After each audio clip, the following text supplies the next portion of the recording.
Bonjour à tout le monde.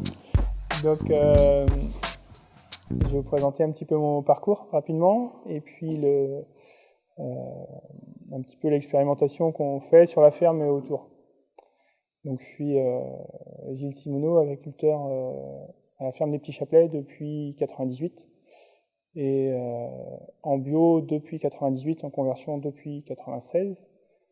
Donc, fils d'agriculteur, petit-fils d'agriculteur. La ferme était à la base une ferme laitière en production conventionnelle, donc on est passé en bio. Aujourd'hui, on a diversifié assez largement les activités. Donc aujourd'hui, on est entre 10 et 12 personnes suivant les périodes, et puis comme il y a des gens qui viennent, qui repartent, qui se forment, à travailler sur la ferme. Donc l'activité principale de la production laitière est restée, elle existe toujours. Et sont venus s'y greffer une activité de maraîchage. Donc on a une jeune qui s'est installée en maraîchage. Les céréales qu'on faisait sur la ferme avant, on les faisait pour les animaux. Au bout de quelques années, ça me semblait être quelque chose qui n'allait pas. Donc on a commencé à faire du blé panifiable, puis on a acheté un moulin pour faire de la farine, puis on a monté un fournil pour faire du pain. Donc aujourd'hui, on a une activité de meunerie, une activité de fournil, et on a aussi une activité magasin sur lesquels on vend les produits de la ferme, et plus les produits on travaille aussi avec un petit collectif localement d'agriculteurs bio. Donc on a une association qui s'appelle Semons l'Espoir, qui fédère un petit peu et qui mutualise les moyens de ces agriculteurs. Alors nous, on est la plus grosse ferme, puisqu'on a plus de 80 vaches, une centaine d'hectares. Le fournil, c'est quoi déjà? Le fournil pour faire du pain, une boulangerie quoi. Ah oui, d'accord. Un four, attends. Donc on a une centaine d'hectares, 80 vaches, on a à peu près 2,5 hectares en maraîchage. On transforme à peu près 30 tonnes de blé par an en pain. Et puis en activité annexe, on a aussi un petit élevage de cochons. Ça c'est un peu anecdotique et pas vraiment, c'est que tout le schéma de construction de l'exploitation s'est fait dans ce sens-là, en se disant on est une ferme de production, mais comment est-ce qu'on peut être plus performant sur notre ferme en bio. Donc l'idée de la mutualisation d'un système assez complexe qui est d'activités très variées qui travaillent les unes avec les autres en interaction. Ça m'a semblé être intéressant comme piste à étudier, quoi. On l'a fait un peu de façon expérimentale, mais bon, c'est, je sais plus comment, c'est de la recherche-action, on va dire. C'est-à-dire qu'on réfléchit et puis on fait en même temps, et on regarde ce qui marche et ce qui marche pas. Donc une des dernières activités, c'était un petit élevage de cochons qui permet de valoriser tous les sous-produits des autres ateliers. Et un autre atelier aussi qui vient d'arriver, c'est la transformation laitière. Donc il y a une petite partie du lait qui est vendue à quelqu'un qui travaille sur la ferme, dans un petit labo qu'on lui loue, qu'on met à disposition, mais qui est installé à son compte, qui vend au magasin, qui vend aux AMAP. On a à peu près 3 à 4 formes de commercialisation. On a les commercialisations longues. On vend une bonne partie du lait à un petit laitier qui s'appelle Lactalis, donc c'est quand même pas une petite boutique. Et puis avec qui on a des bonnes relations, même si sur le développement économique et la mondialisation, je pense que je pourrais discuter pas mal avec les responsables, on l'a déjà fait. Et puis on travaille avec 3 AMAP, 4 AMAP même, on a des demandes, on essaye de partager, mais le problème c'est qu'il n'y a pas assez de producteurs pour fournir les AMAP autour de nous. Donc on travaille avec une AMAP en légumes, la jeune qui est installée en légumes, elle fournit son AMAP et un petit peu le magasin en légumes. Et sur les 4 autres AMAP, on travaille en pain et en lait cru. C'est-à-dire qu'on met du lait dans des bassines et les gens se servent avec des bouteilles une fois par semaine. On a la partie magasin qui est ouverte 2 après-midi par semaine. Ça génère entre 10 et 15 000 euros de chiffre d'affaires par an sur 8 heures d'ouverture semaine. Donc c'est des petits créneaux. Le chiffre d'affaires par rapport au nombre d'heures d'ouverture, il est intéressant. Enfin, il est rentable en tout cas. Donc on se pose la question de le développer éventuellement en collectif avec des collègues. On travaille en restauration collective.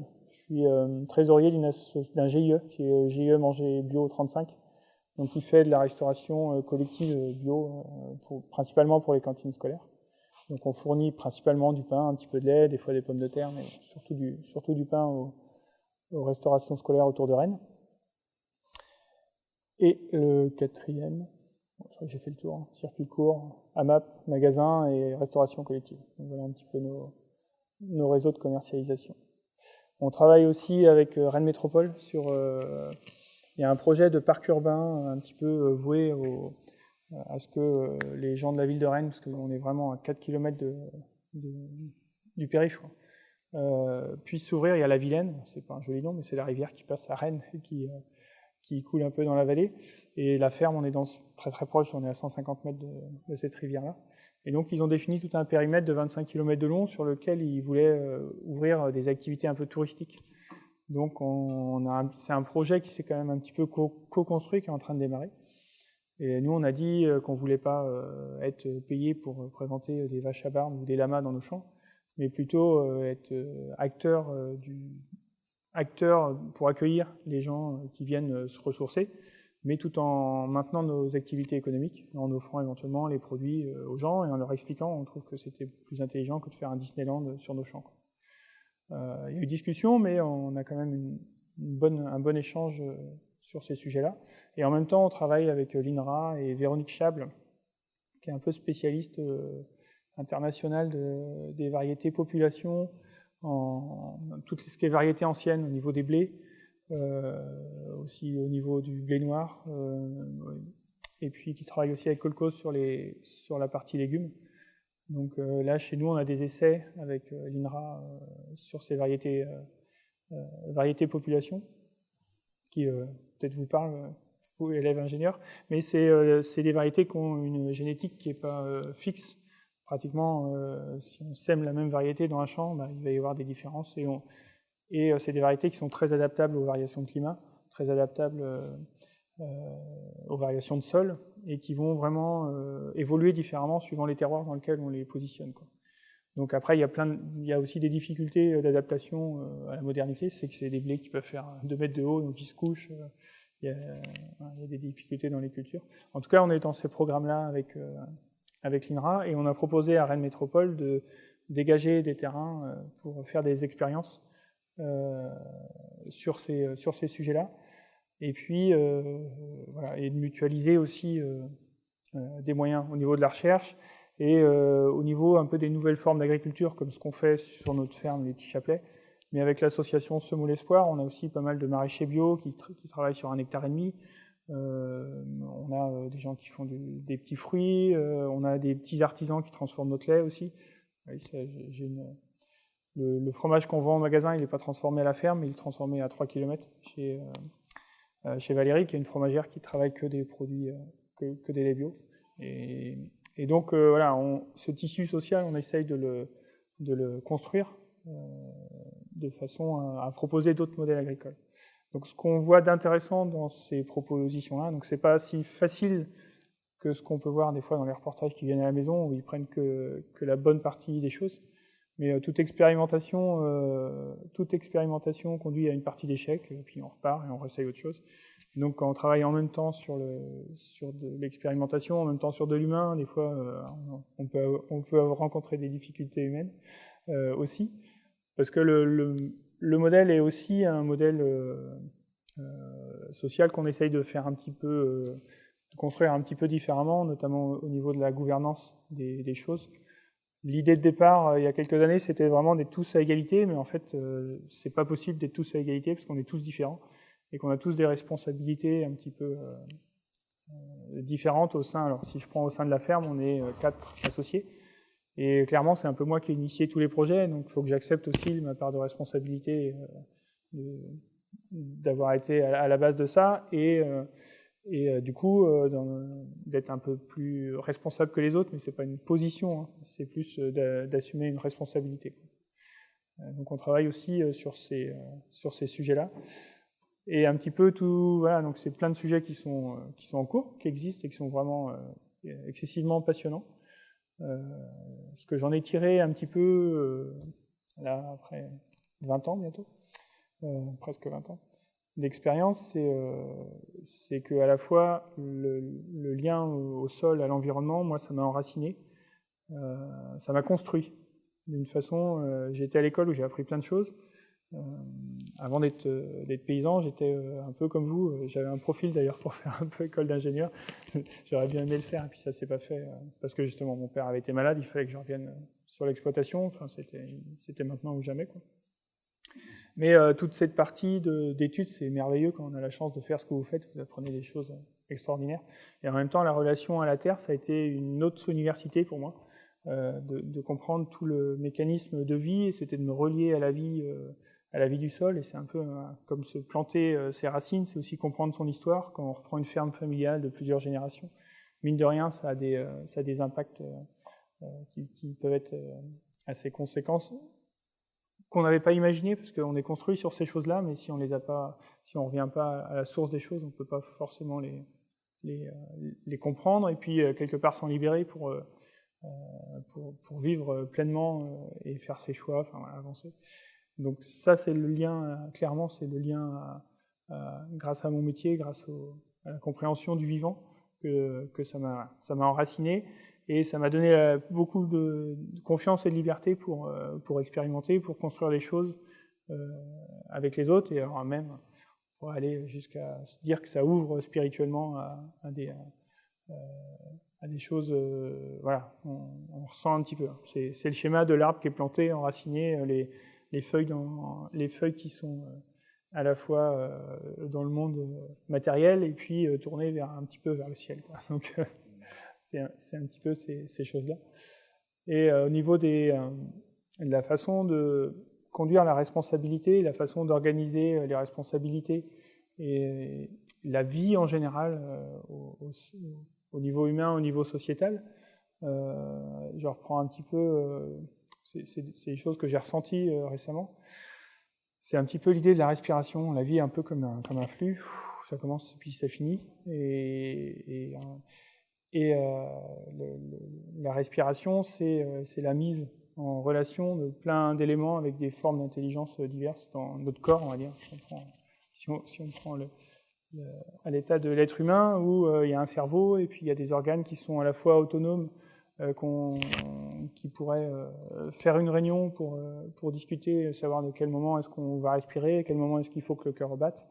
Et en fait, cette organisation, on retrouve au sein de la plante ou au sein d'un système de vie du sol. Il n'y a pas besoin de hiérarchiser ou de rentrer en compétition. C'est que les choses se font naturellement, quoi. Et moi, actuellement, ma réflexion, j'aimerais bien trouver les mots. Alors là encore, c'est quelque chose d'assez neuf, mais de trouver les mots qui peuvent conduire à organiser un fonctionnement qui soit excessivement fluide, qui coule de source et qui serve l'intérêt collectif, quoi. Donc c'est certes pas les modèles sociaux hyper compétitifs ou le modèle agricole hyper compétitif comme on l'a un petit peu développé à l'après-guerre, industrialisé et l'agro-industrie et les sciences, tout ça.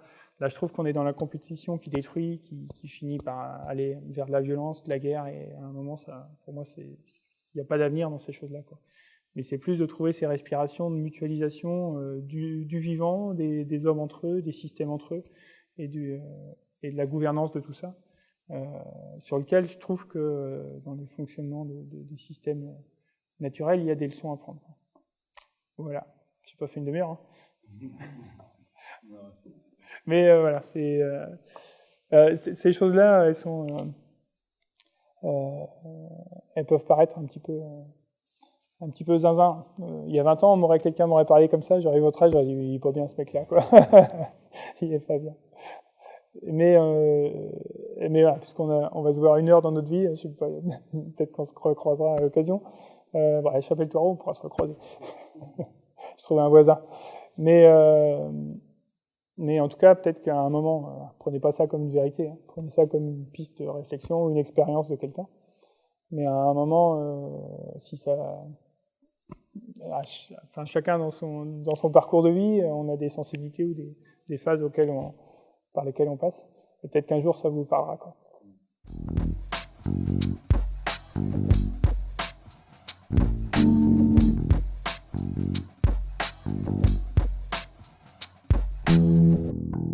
La ferme, 10-12 personnes, je trouve qu'on est déjà nombreux, quoi.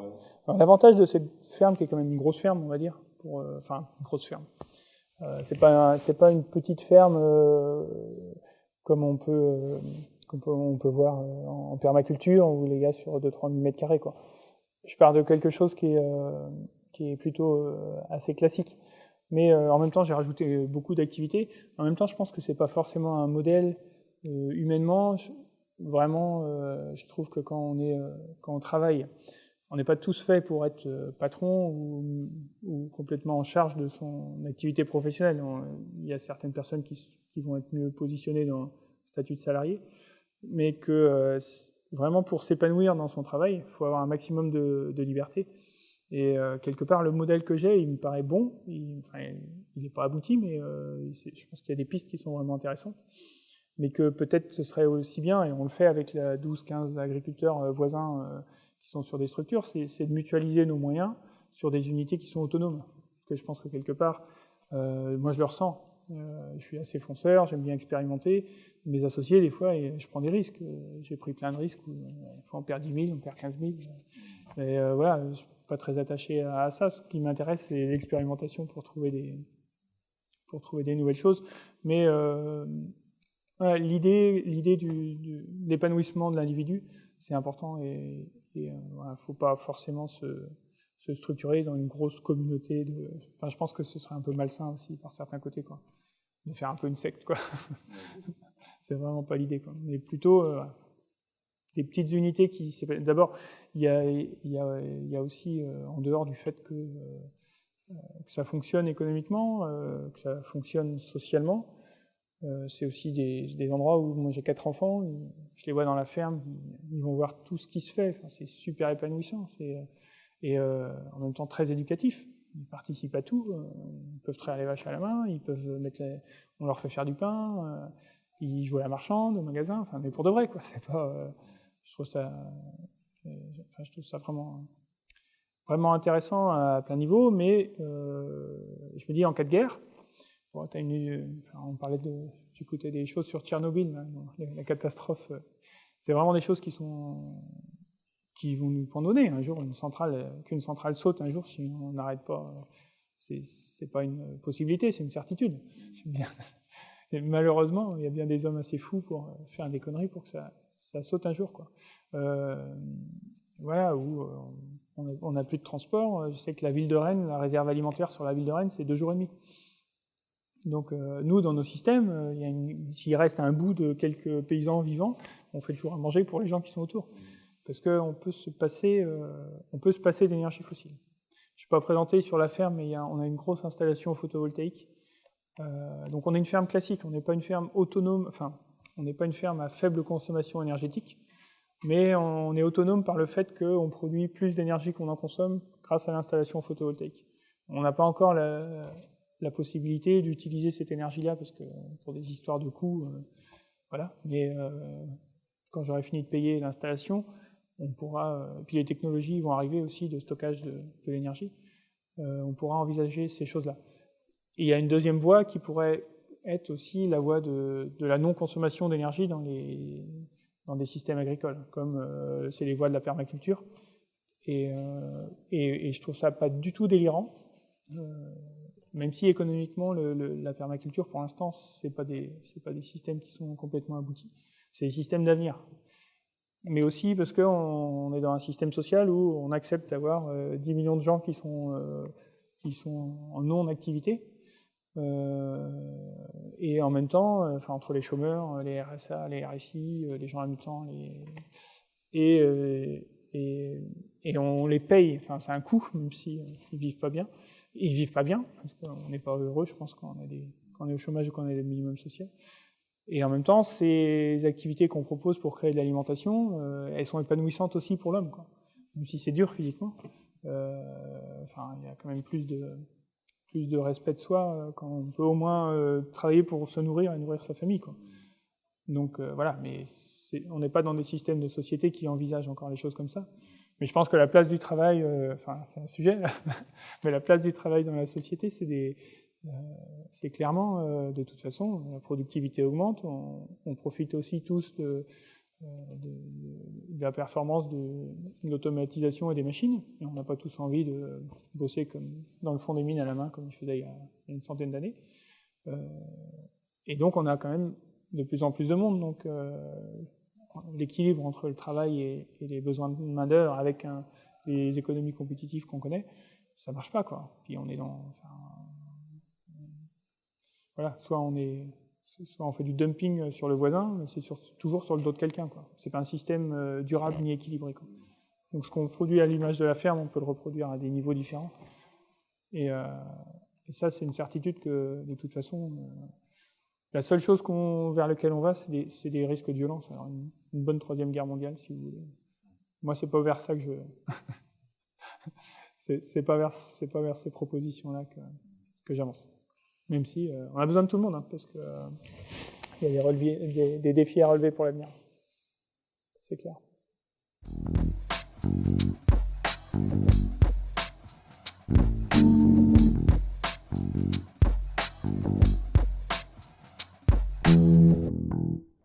Mais oui, au magasin, on est ouvert 4 heures l'après-midi, on arrive à passer 100 clients dans l'après-midi, quoi.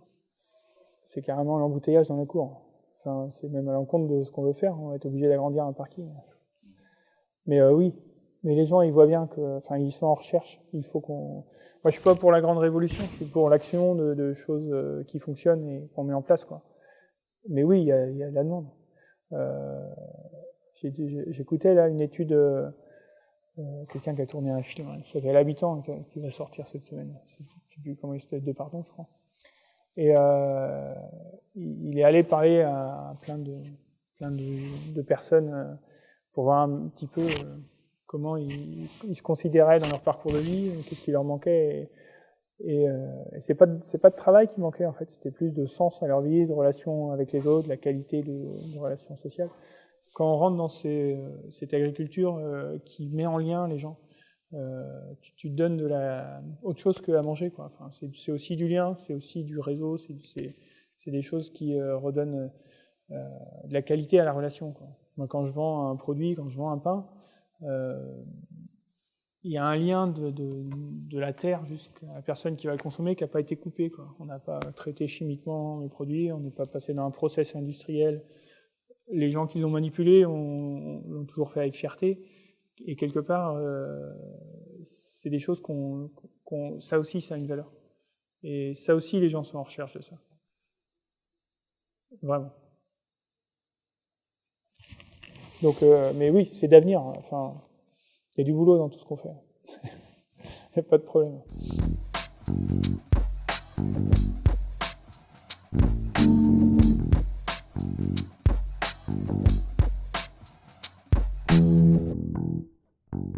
Sur Facebook, je pense que c'est sur Facebook que vous avez vu le reportage.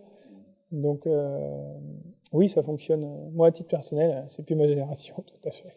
Non, mais je pense que clairement, c'est extraordinaire. C'est à la fois extraordinaire et dangereux, quoi. À la fois, moi, je m'en méfie beaucoup dans la surveillance ou dès qu'on va sur Internet, j'ai acheté une couveuse. Ma femme qui est instite, elle va faire éclore des œufs dans la classe pour les petites sections. J'ai acheté une couveuse sur Internet parce que c'est pratique. Le lendemain, j'avais plein de messages comme quoi on me proposait des produits pour la couveuse, quoi. Alors je me sens agressé par ces choses-là. Et en même temps, ça c'est le mauvais côté où on peut être fliqué facilement.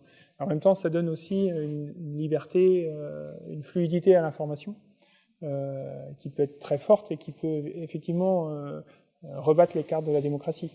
Mais et puis il y a aussi des risques d'avoir des flux d'informations qui soient fausses, de la rumeur aussi. Enfin, c'est le meilleur et le pire, quoi. Mais clairement, ça change la donne complètement. Ouais.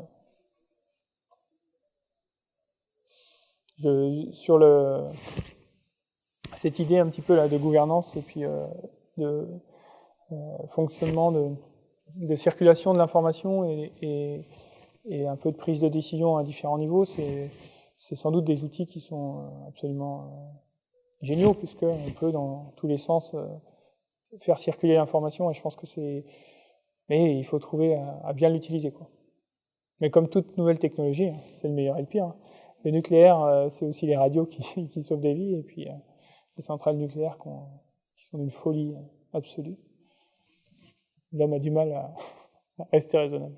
Bah moi, je pense que de toute façon, si on parle, l'agriculture a vraiment un rôle pour moi qui est primordial, parce que c'est quoi nos besoins primaires? C'est respirer. Alors, on nous parle des polluants dans l'air. L'agriculture n'a pas une grosse responsabilité, mais on peut.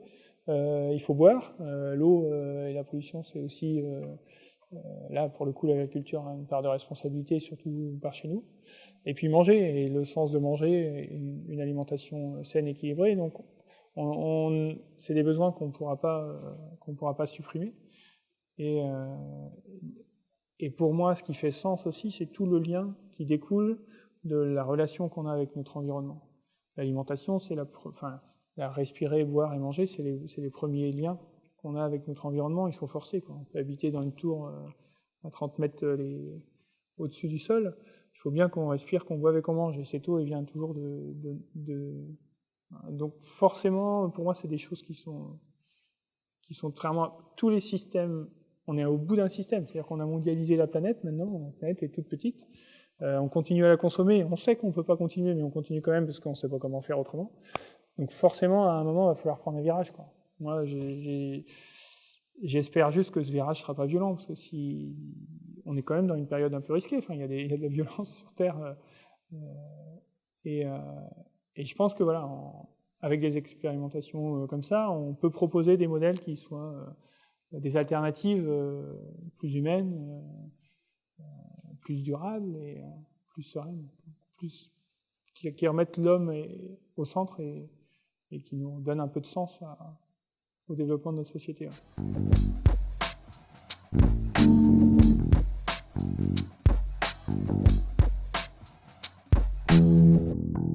Bah, je le fais tous les jours. Je suis venu, j'ai fait 800 km pour venir vous voir. Oui, Donc c'est quand même pas tout à fait... oui, je trouve que... Alors, je me trompe peut-être. Hein. Après, si je me trompe, vu ce que je représente et l'expérimentation que je fais, ça va pas faire mal à grand monde. Mais ouais, non, je crois beaucoup à la responsabilité de chacun. C'est-à-dire que tout ce qui est violent, tout ce qui est opposition, pour moi, c'est assez peu constructif. Ça m'arrive, hein, je me mets en colère, hein, comme tout le monde, mais je pense que si je crie sur mes enfants, ça les aide pas. Mais des fois, je suis humain, donc des fois, je pète un câble. Enfin, ça peut m'arriver de m'énerver ou de crier, mais je pense que c'est contre-productif. Donc, je pense qu'il faut arrêter de dire que le système va mal, mais dire qu'est-ce que je fais, moi, tout de suite, pour que ça aille mieux. Tu vois, là, j'ai croisé un gars sur la route qui était en train de traiter au Roundup le fossé à 200 mètres de la rivière. J'aurais pu lui dire, parce que je trouve que c'est grave de faire ça, espèce de connard, tu vas arrêter tes conneries. Voilà, je me suis arrêté, je lui ai dit bonjour monsieur, j'ai dit vous êtes en train de traiter dans un fossé. Je fais bah ouais, voilà. Puis on a engagé une discussion et je pense que je suis resté très calme et serein et disant vous savez c'est interdit, puis c'est dangereux pour le... Voilà. Et je pense que ce soir en se couchant, il n'a pas été agressé, donc il va se dire ah, mais pourquoi il m'a dit ça et peut-être qu'il va chercher à comprendre et peut-être qu'il n'a pas l'air d'avoir beaucoup d'ouverture, mais je suis reparti, je dis ah c'est génial, ça c'est une... Donc c'est un peu, si vous connaissez Pierre Rabhi, et les colibris, c'est ça quoi. Colibris, chacun fait sa part. Commence par faire ta part, et je pense qu'on a plus de chances à faire bouger les choses comme ça. Je crois beaucoup à la puissance, la vraie puissance des petites choses et de l'action individuelle, plutôt non violente et voilà, que aux grandes manifestations où on finit par tout casser, même si à la base on défend des choses qui sont défendables.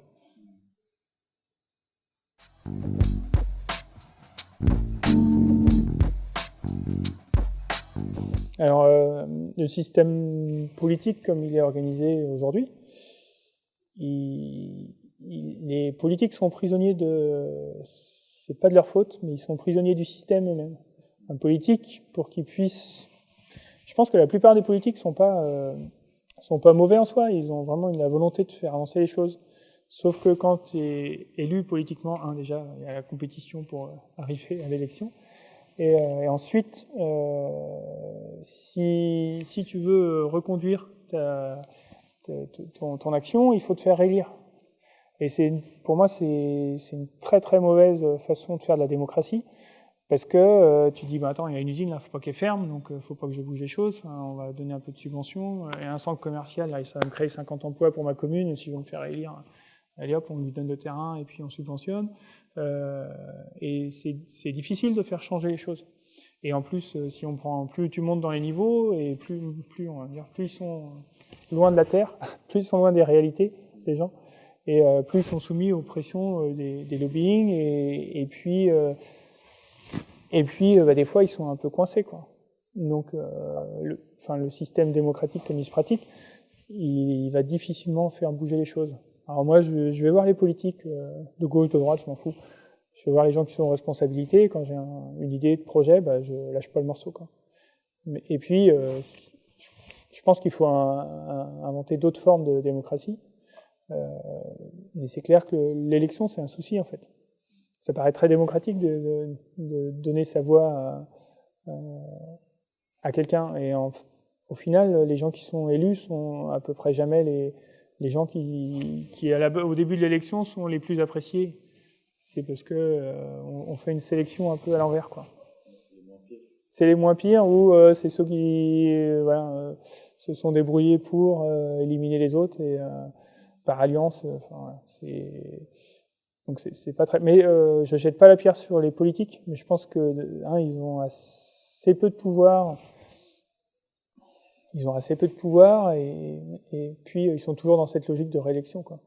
Enfin, vous voyez la comédie qu'on nous fait pour les élections présidentielles, quoi. Mais c'est d'une Enfin, j'aurais le président de la République ici, mais je le trouve moins responsable que mon gamin de 4 ans, quoi. C'est pas possible de faire une comédie pareille. Ils sont tout le temps dans l'apparence, dans le paraître, comment je vais faire pour repasser, et ils pensent qu'à ça. Et ils pensent qu'à ça du premier jour de l'élection à l'élection suivante. À un moment, comment tu veux... forcément que les électeurs, ils font un peu n'importe quoi après. Et les problèmes sont pas... Mais les problèmes sont difficiles, parce qu'on est parti, on est un train qui fonce, alors il faut amorcer des virages, et c'est pas facile. Mais oui, à ce niveau-là aussi, je pense que...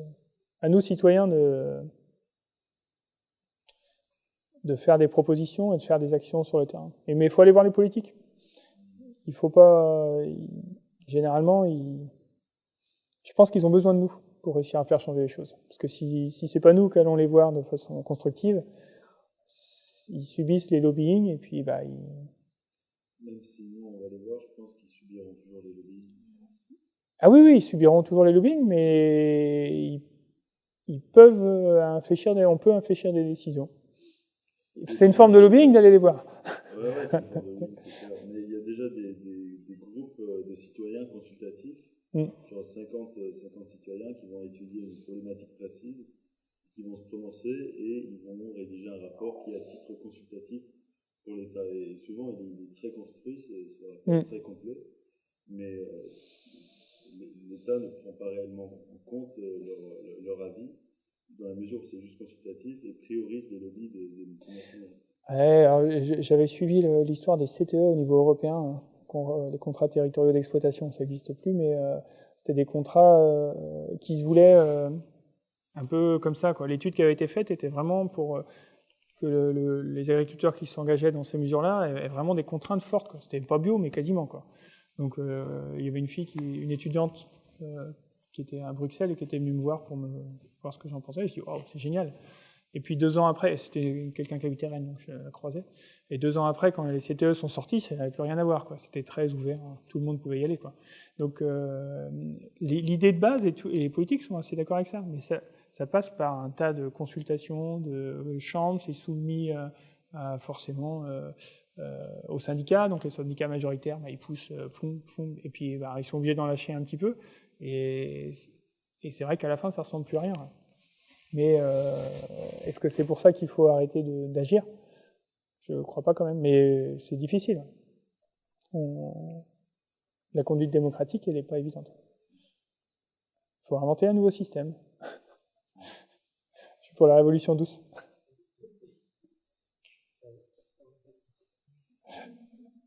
C'est vous les jeunes, hein. C'est pour ça que je viens vous voir.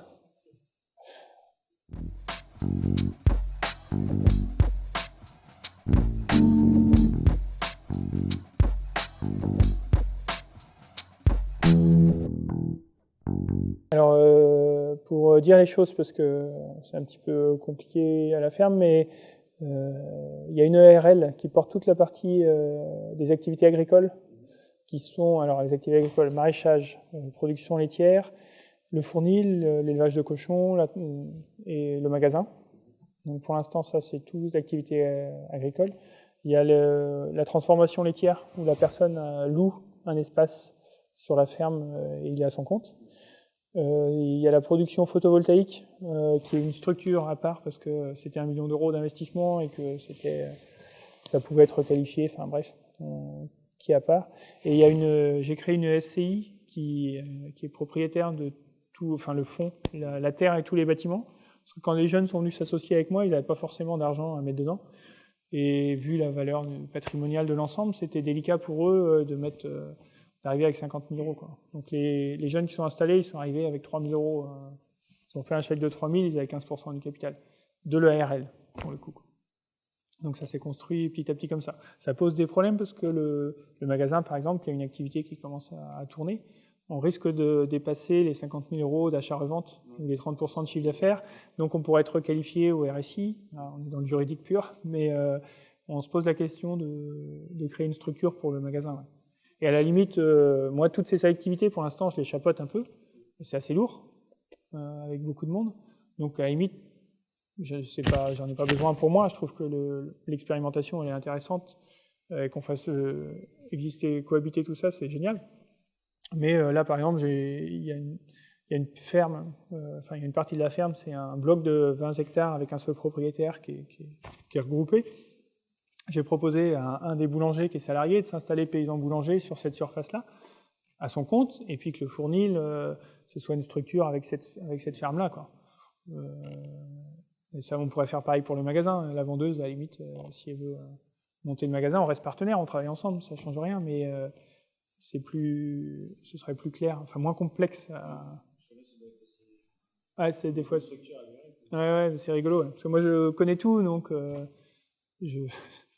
la moindre information, j'arrive à l'analyser parce que ça s'est construit petit à petit. Mais pour les gars qui sont en boulangerie, des fois, ils reçoivent des coups de fil où il y a des gens qui viennent, qui me cherchent pour ci, pour ça, ils comprennent pas trop, quoi. Mais bon, c'est rigolo. En tout cas, c'est pour ça que quand je prends une journée, ce que je disais, c'est pas un effort pour moi, parce que de me retrouver tout seul une journée, c'est un confort. C'est assez cool. Faut dire aussi, quand je me suis installé, j'étais fils d'agriculteur, mais j'avais pas de formation agricole. J'avais un bac C à l'époque, ça n'existe plus, mais c'était un maths physique. Et puis j'avais commencé la fac de sciences éco. Et tous mes copains, ils sont plutôt médecins, ils sont dans la finance, ils sont chefs d'entreprise. Et où voilà, ils ont des responsabilités un peu hautes. Et c'était un peu toutes mes relations sociales étaient en dehors du milieu agricole, quoi.